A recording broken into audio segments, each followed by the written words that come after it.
दोस्तों, इस भाग दौड़ भरी जिंदगी में कब कहाँ किसे किसकी जरूरत पड़ जाए, कौन आपके लिए भगवान बन जाए पता नहीं। कहानी शुरू होती है नवाबों के शहर लखनऊ से।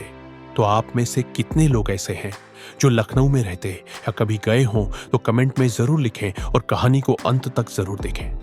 लखनऊ रेलवे स्टेशन और शहर की चमक धमक से दूर एक छोटे से घर में रहती थी सीमा। उम्र लगभग 15 साल पर बड़ी हिम्मत वाली लड़की, जिसकी दुनिया छोटी थी लेकिन दिल इतना बड़ा कि हर कोई हैरान। सीमा के पिता नहीं थे और मां की बीमारी ने बचपन छीन लिया। पढ़ाई अधूरी रह गई और जिंदगी जिम्मेदारियों के बोझ के साथ शुरू हुई। रोज सुबह सूरज उगने से पहले ही वह जग जाती और घर के काम करके शहर के सबसे बड़े सबसे आलीशान घर बड़ी हवेली नौकरी करने पहुंच जाती।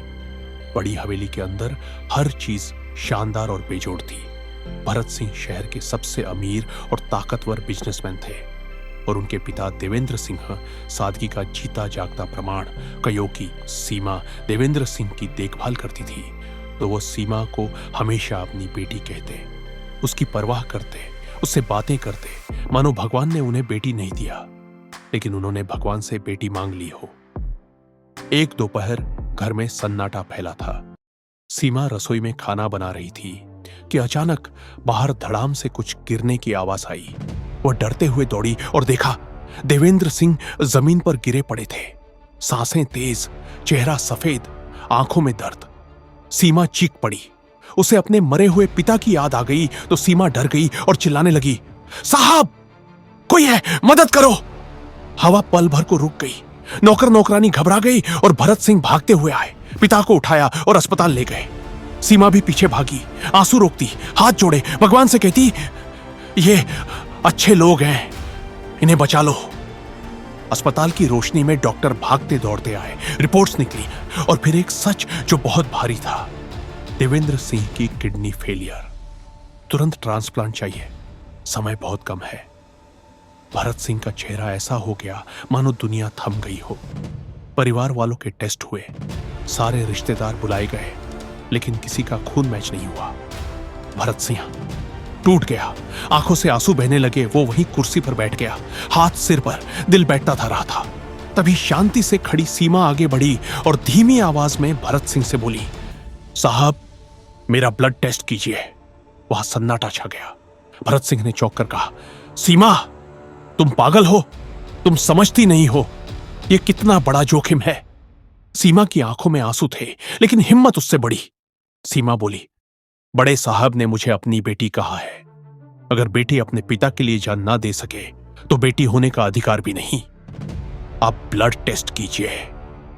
डॉक्टर ने टेस्ट किया और सब रुक सा गया। धड़कनों का रफ्तार बढ़ गई और फिर चमत्कार, सीमा का ब्लड मैच हो गया। पूरे हॉस्पिटल में लोगों ने जैसे सांस रोक ली। भरत सिंह की आंखों में हैरानी और उम्मीद भर आई। सीमा की मां भी अस्पताल पहुंची, घुटनों पर बैठकर रो पड़ी, बेटी हम गरीब हैं पर जिंदा हैं, खुद को क्यों खतरे में डाल रही हो। सीमा ने मां को गले लगाया, मां गरीबी शरीर की होती है, दिल की नहीं। आज मैं साहब के एहसानों का कर्ज चुका रही हूं। ऑपरेशन रूम का दरवाजा बंद हुआ। घड़ी की सुई जैसे भारी हो गई। लोग दुआएं कर रहे थे, सबकी सांसें अटकी थी और फिर कुछ देर बाद डॉक्टर बाहर आया, मुस्कुराया और बोले, अब दोनों सुरक्षित हैं। ऑपरेशन सफल रहा। मानो जैसे बारिश के बाद धूप निकली, जैसे चमत्कार इंसानी रूप में सामने आ गया। देवेंद्र सिंह को होश आया और सबसे पहला सवाल, सीमा कहां है, मेरी बेटी ठीक है ना।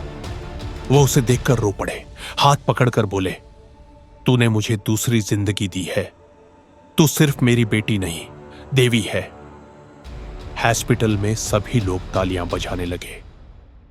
दोस्तों, कहानी प्रेरणादायक और अच्छी लगी तो कमेंट में जरूर लिखें और चैनल को लाइक, सब्सक्राइब करें, शेयर जरूर करें।